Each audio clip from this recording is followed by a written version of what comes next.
नमस्कार. काल संसदीय विशेष अधिवेशनामध्ये नारी शक्ती वंदन विधेयक पारित होऊन लोकसभा व विधानसभा स्तरावर महिलांना नेतृत्व करण्याची संधी मिळणार याची आतुरतेने वाट बघत असलेल्या भारतातील तमाम लाखो करोडो महिलांचा काल निराशा आणि त्यांचा घोर अपमान विरोधी पक्षाने केलेला आहे. या विरोधी पक्षाच्या या काँग्रेस, उभाटा व सर्वच नेत्यांचा आम्ही तीव्र शब्दामध्ये आणि भारतीय जनता पार्टीचा महिला मोर्चा म्हणून आम्ही जाहीर निषेध करत आहोत. अनेक वर्षापासून प्रलंबित असलेली ही मागणी या देशातील महिलांनाही या देशाचं नेतृत्व करण्याची लोकसभेमध्ये, विधानसभेमध्ये त्यांच्या हक्काच्या जागा असाव्यात आणि त्यांना संधी मिळावी यासाठी वाट बघत होत्या.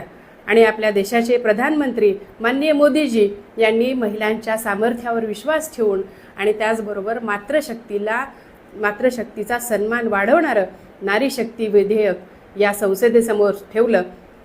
पण वर्षानुवर्ष महिलांच्या विकासाचा मुद्दा हा केवळ एक राजकीय अजेंडा बनवणाऱ्या आणि केवळ राजकीय भाषणामध्ये मांडणाऱ्या या विरोधकांचा खरा ढोंगी चेहरा आज देशासमोर आलेला आहे. आणि महिलांना पुन्हा एकदा निराशेच्या गर्तेमध्ये या विरोधी पक्षाने ढकललेलं आहे. पण धाराशिवची जनता आणि धाराशिवच्या रणरागिणी यांना माफ करणार नाही. धाराशिवच्या लोकसभेच्या सदस्यांना सुद्धा हा प्रश्न विचारणार आहेत की तुम्हाला ज्या विश्वासानं लोकसभेचा सदस्य म्हणून तुम्हाला पाठवलं होतं, या लाखो महिलांनी तुम्हाला मतदान केलं नव्हतं का? तुम्ही महिलांच्या विरोधात जाऊन हे मतदान केलं. आज धाराशिवच्या तळागाळातल्या समाजातील सर्व स्तरातील महिलांपर्यंत आम्ही भारतीय जनता पार्टीच्या महिला जाणार आहेत आणि तुमचा हा ढोंगी चेहरा जनतेसमोर उघड करून आपण आगामी काळामध्ये हा विषय जास्तीत जास्त तीव्रतेने महामहिम राष्ट्रपती द्रौपदीजी मुर्मू यांच्यासमोर ठेवणार आहोत.